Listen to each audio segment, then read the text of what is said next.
revivre. Mais tu dois ôter la pierre qui dit que ça sent déjà, c'est déjà trop tard. L'affaire est finie, ça date de 20 ans, ça date de 50 ans. Tu dois pouvoir enlever la pierre. Tu ne sais pas ce qu'il va faire. Jésus n'a même pas dit aux gens clairement, je vais l'appeler. Il a simplement demandé, ôter la pierre. Donc celui qui ôte la pierre, on ne sait pas. Est-ce qu'il va rentrer dans la mauvaise odeur? Qu'est-ce qui va se passer? On ne sait pas. Mais on se dit que si Dieu dit, et c'est ce qu'on appelle la foi, il dit, ne t'ai-je pas dit que je suis le Christ, je suis la résurrection. Si tu veux voir ta vie changer et reprendre de la chaleur, il faut que quelque part, tout le raisonnement derrière lequel tu caches ton cadavre, le rocher de la pensée là, qui dit les hommes sont trop mauvais, dans quelle situation Dieu va changer, tout ça là c'est ton rocher, le rocher là, les gens sont mauvais, il y a longtemps ça s'est produit, tout ça c'est ton rocher. Ôte la pierre, dis à un voisin, ôte la pierre, ôte la pierre. Aie confiance dans le nom de Jésus, aie confiance dans la parole de Dieu. Et tu vois là mon ami, on rentre vraiment dans le surnaturel. Les deux premiers secrets, même la psychologie naturelle traite ça. La psychologie naturelle va dire non, faut pleurer. La psychologie naturelle va te dire d'où vient ton mal.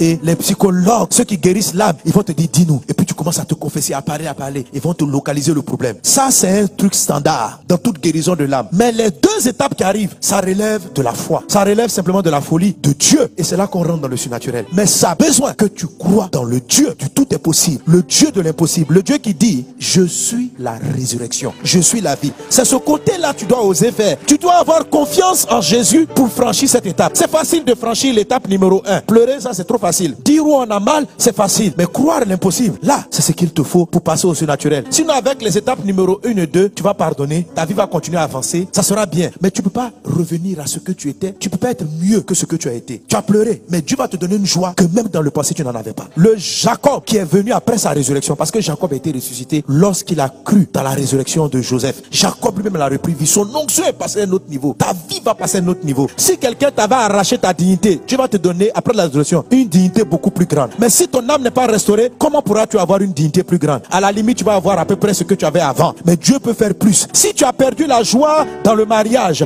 à cause de ce que tu as perdu, Dieu sur la terre, pas au ciel, il va te donner sur la terre beaucoup plus de joie que même le gars qui t'a laissé là même n'aurait pas pu avoir. D'où ça vient? C'est une joie de résurrection. Est-ce qu'on est ensemble? Mais ce type de foi là a besoin que toi-même tu aies confiance à Jésus et que malgré que ça sent déjà, malgré que c'est pourri, malgré que on peut plus rien faire dans la science des hommes, il te faut un peu cette folie là divine pour dire malgré tout, sur ta parole Jésus, moi j'enlève la pierre là. Tu dis mais Seigneur, comment tu vas faire? Ma maman elle est décédée il y a longtemps, comment tu peux faire ça? Je sais pas, mais je dis quand même je crois. Tu sais pas comment elle va te consoler, mais tu dis je crois. Amen. Si tu as la foi dans son nom, tu as la foi qu'il est le Christ, tu as la foi et tu ôtes la pierre. Tu dis tu peux. Je sais pas comment, mais tu peux me sortir de là. Tu peux me donner plus de joie que je n'ai connu dans le passé. Tu peux me donner plus de bonheur que je n'ai connu dans le passé. Je foi en toi. Et là, il va faire plus. Quand tu étais malade, il t'a pas guéri. Quand les problèmes commençaient, il n'est pas intervenu. Mais maintenant